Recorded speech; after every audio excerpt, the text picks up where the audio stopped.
बेटा यहाँ पे लॉगरिथमिक इनइक्वालिटी के ऊपर एक क्वेश्चन दिया है जिसमें बेस में वेरिएबल है ना, इनपुट में वेरिएबल है, बेस में वेरिएबल। तो बेटा जब ऐसे होता है तो हमें दो केस बनाने होते हैं। केस 1, इसमें मैंने बेस को ग्रेटर देन 1 मान लिया। अब जब बेस 1 से बड़ा होगा तो बेटा तो लॉग हटाने के बाद सेम साइन रहेगा, है ना। तो पहले बेस 1 से बड़ा है तो उसका कंडीशन निकाला, तो उसका कंडीशन सॉल्व करने पे आया x² लेस देन 9, मतलब x का इंटरवल -3 से 3 आया, ओपन इंटरवल। अब जब लॉग हटाएंगे 1 से बड़ा है तो सेम साइन रखेंगे, ये इधर जाएगा और इसकी पावर में 1 हो जाएगा, है ना। तो ऐसे ही लिखा मैंने, लॉग को हटा दिया, ठीक है। उसके बाद ये इनइक्वालिटी होगी, क्रॉस मल्टीप्लाई करेंगे, 8 को इधर मल्टीप्लाई किया, 7 को इधर, फिर टर्म्स को बेटा रीअरेंज करा तो ये आया। माइनस से मल्टीप्लाई करेंगे साइन चेंज होगा, तो x² + 16x - 17, तो उसके दो फैक्टर आते हैं, x + 17 x - 1, तो इसका 1 आया और इसका -17। लेस देन 0 है तो इसके बीच में लेंगे, ओके। अब कंडीशन है x belongs to open interval -3 से 3, तो -3 से 3 के बीच में लेंगे बेटा ओपन इंटरवल।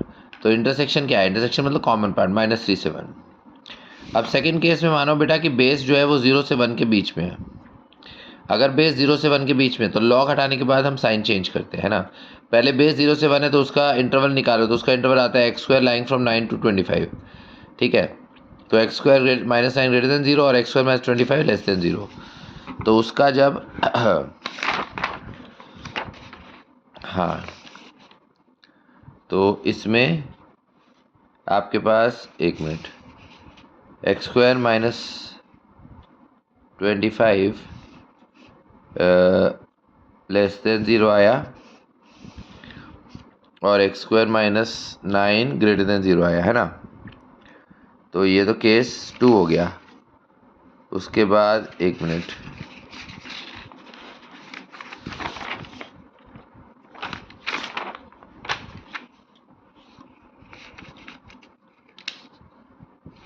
केस 2,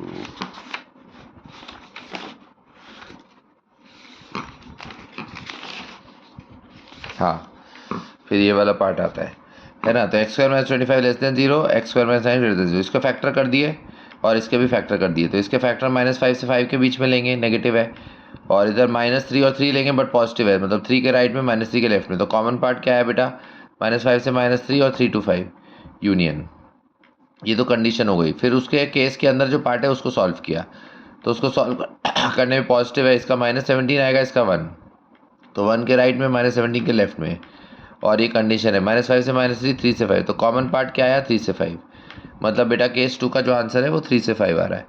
तो अब 1 यूनियन 2 लो, तो 1 यूनियन 2 जब हमने किया तो हमारे पास इंटरवल में क्या आता है, -3 से 1 यूनियन 3 से 5, क्योंकि लास्ट में हमें दोनों केसेस का यूनियन लेना होता है। अब डोमेन में कंडीशन क्या होती है, इनपुट को पॉजिटिव कर दो, तो इसको सॉल्व किया, x² + 2x - 24 लेस देन 0, तो x + 6 x - 4 लेस देन 0, मतलब -6 से 4 के बीच में।